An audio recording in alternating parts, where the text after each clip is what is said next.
Good evening. And as we close out Module 1, I wanted to provide a quick debrief of the module and provide a few suggestions as you complete future assignments and give a brief introduction to the second module. Now in the first module, we really, in the first part, we looked at the different perspectives on how we define curriculum, and many of you shared that this was your takeaway from Module 1. And whether you see it as a written document, a set of standards, a plan for teaching and arranging learning experiences, I do hope that you gained a more comprehensive view of the word curriculum. And then we looked at, Henson highlighted, historical reform movements, and some of you mentioned in your paper, like Common Core, College and Career Readiness, No Child Left Behind, the report on Nation at Risk, and all of these and many more really did and continue to have an impact on curriculum development and revision as society holds school districts and teachers accountable for the product and the graduates that they produce for an ever-changing world. And then finally, Henson discussed the impact of the school-society relationships. And many of you highlighted how your school reinforces citizenship, intellectualism, because in the U.S. we seek to educate all students. And some of you also talked about in your paper about how schools and your curriculum seek to reinforce 21st century skills like problem solving and collaboration.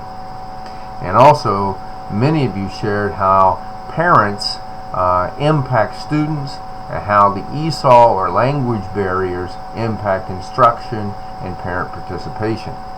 And I believe that school violence and mass shootings should also be on the list, as it has a significant impact on how schools operate and also how school districts use their financial resources.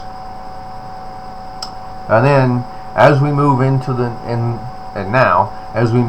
second module, I would like to ask that you kind of focus on some of the things that I'm about to talk about as you complete different assignments. So, in the discussion boards, I think it's important that you use that three-phase approach I posted, and you'll have initial postings, then you'll have your responses to peers, and then you'll be jumping into other conversations. And I'm really looking that you have multiple responses in each discussion question, in each thread. And you should look for opportunities to include quotes from outside sources or Henson to support your idea and make a connection to the text, and also look as you start having conversations with your peers, moving those conversations forward by asking questions, relevant questions to your peers, asking, not just agreeing with them, but asking questions that maybe make them look at things in a different way. You also need to be sure that you're posting throughout the module and not just on 1 or 2 days. Now, with the learning logs, be sure that you adhere to the timeline listed within the learning log tab. It's important that you complete 3 logs at the beginning, 1 by the second Wednesday, and then a summary log by the last day. And overall, the logs have been strong. Be sure that they are you hold to the 150 words and that you are showing meaningful reflection.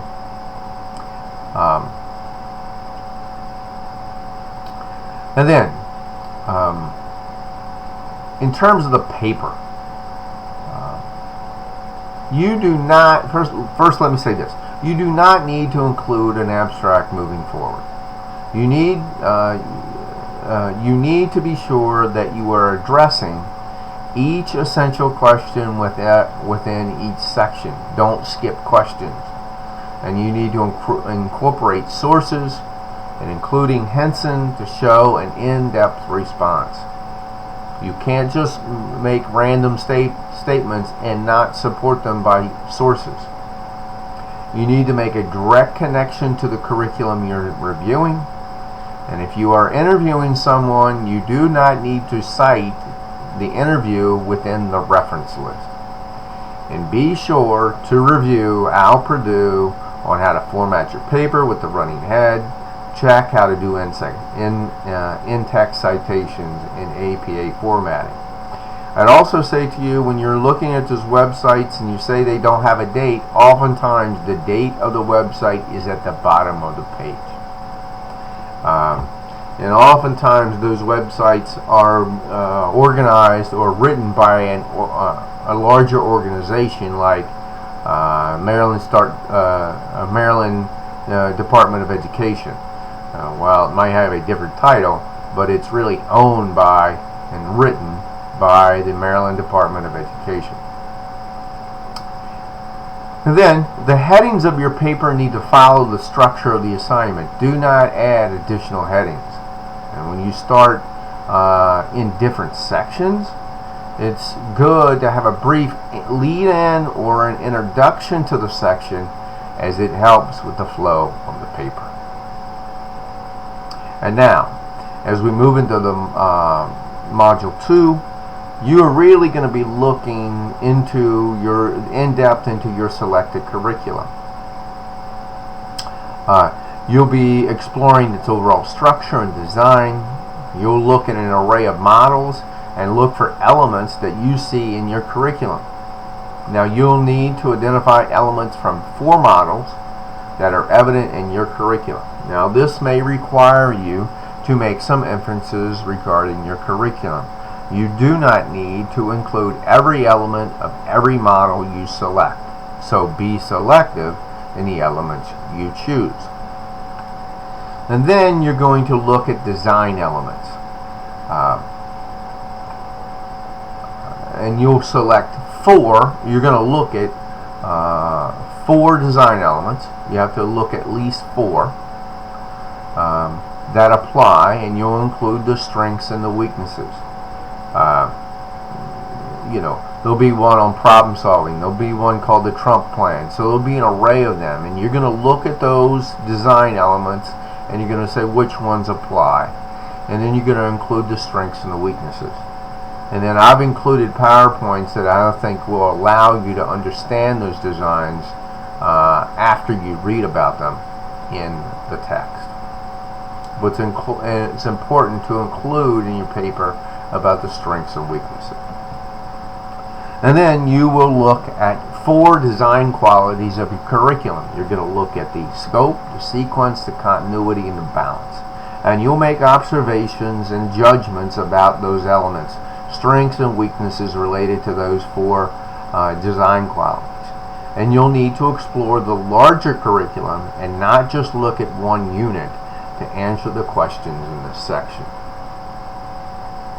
And then you will explore the different learning domains and how they are reflected in your curriculum, if at all. And you'll need to provide examples of different domains at different levels. And you must, of all the domains, the psychomotor, the affective domain, and the cognitive domain, you at least have to address in a meaningful way the cognitive domain. And so, I am grading your Module 1 assignments as fast as I can. My hope and my goal is that I'll have everything graded by Wednesday. And as we move into week 3, be sure you're staying on top of things and that you're active throughout the module. And I'll post, I'm going to try to post some examples of some discussion boards as you start to read and respond in the threads. So, keep up the hard work, and please contact me if you have questions as we kind of work through week 3 and 4. Okay? Have a great evening. Thanks.